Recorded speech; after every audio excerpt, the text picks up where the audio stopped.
Oke teman-teman semua, selamat bergabung kembali di channel Markas Trader. Kali ini kita akan membahas tentang materi yang sangat advance setelah kita mempelajari materi-materi dasar tentang analisa teknikal di market, yaitu berjudul Barrier Level di Market.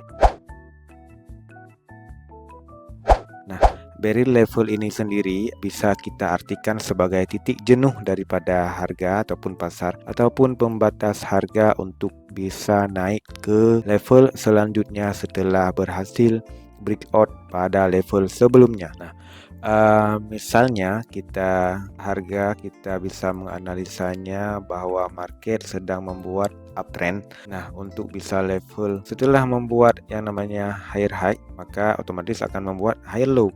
Nah, untuk bisa naik ke level higher low selanjutnya, maka harus ada yang namanya harus bisa break salah satu daripada barrier level harga ini sendiri, barulah selanjutnya bisa melanjutkan kenaikan. Begitu juga untuk penurunan. Nah, kali ini kita akan membahas tentang ataupun berfokus pada salah satu jenis barrier level, yaitu SR flip. Nah, apa itu SR flip?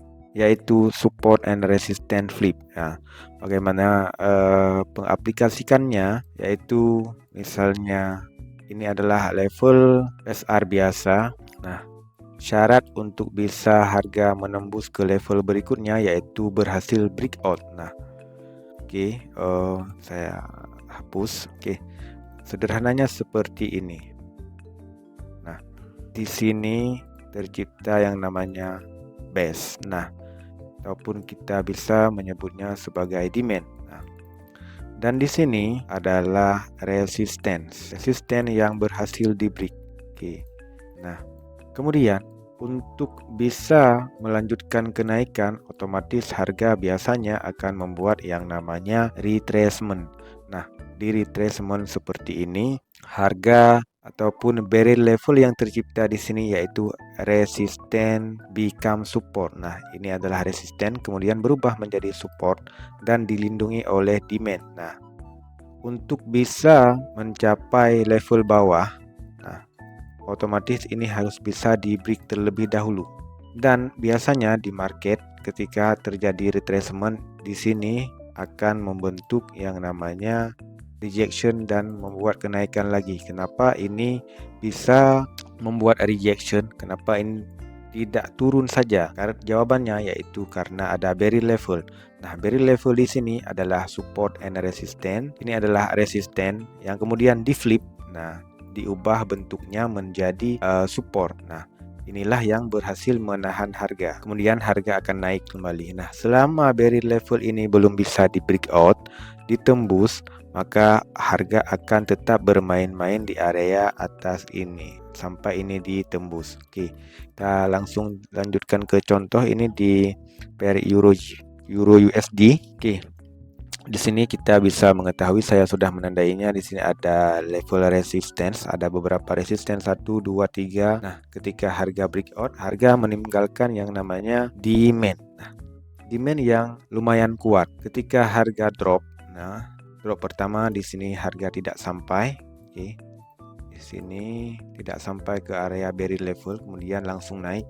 Nah, pada percobaan selanjutnya harga berhasil mencapai yang namanya demand yang berbentuk sebagai barrier level. Nah, ketika harga mencapai ini, maka yang terjadi adalah reject dan naik. Nah, kemudian selama barrier level ini tidak ditembus, maka harga seharusnya harus bermain-main dulu di area ini sampai ditembus. Oke.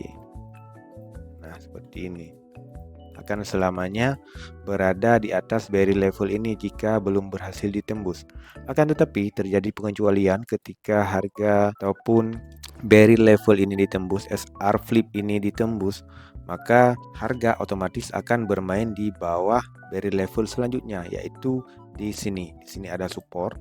Nah, support di sini dilindungi oleh drop base drop.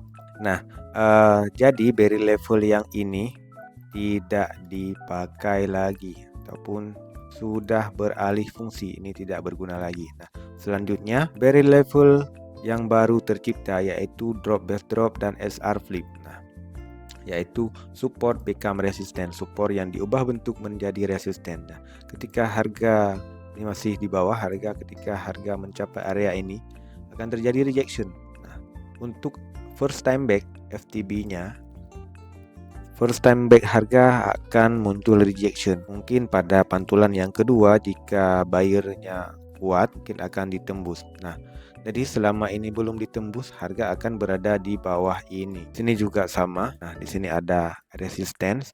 Ketika breakout, harga meninggalkan barrier level. Nah, barrier levelnya yaitu demand ini dan support. Sentuhan pertama, oke.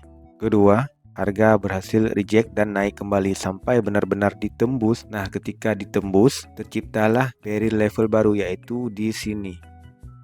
Salah, yaitu di sini. Di sini ada support, kemudian harga membuat yang namanya supply. Nah, ini akan menahan harga ketika harga retest dan langsung turun. Jadi, selama ini belum ditembus, maka harga akan selalu di bawah. Nah, kemudian harga naik dengan signifikan, ini ditembus. Nah, walaupun ini belum closing ataupun tidak closing di atas daripada barrier level ini ataupun supply ini, tapi order di sini sudah habis semua. Nah, ditandai dengan di-engulf-nya barrier level ini. Kemudian harga drop dan ketika harga naik kembali di sini biasanya akan selalu ditembus.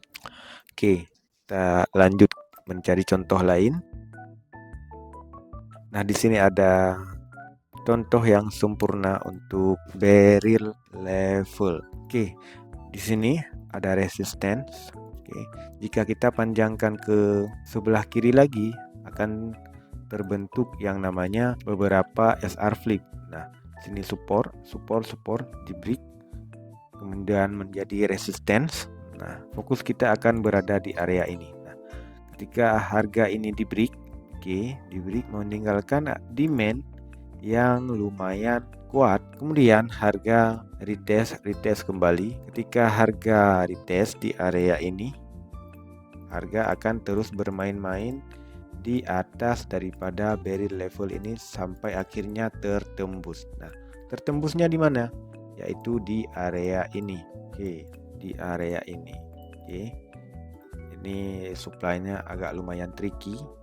Nah, saya lihat perbedaannya. Harga retest, drop, naik lagi sampai berhasil di breakout. Jadi selama ini belum bisa di breakout, maka harga akan berada di bawah. Begitu juga untuk barrier levelnya yang naik, maka harga akan tetap bermain di atas selama harga belum berhasil breakout daripada barrier level ini. Nah, inilah yang dikatakan sebagai pembatas harga ataupun titik jenuh di antara buyer dan seller. Oke. Nah, seperti ini. Ini untuk sell-nya. Jadi selama ini belum di break, harga akan berada di bawah dan di atas. Selama ini belum di break, harga akan berada di atas dan bermain-main di atas. Oke, mungkin itu saja untuk materi kali ini. Semoga bermanfaat buat teman-teman semua. Sampai jumpa di video selanjutnya. See you.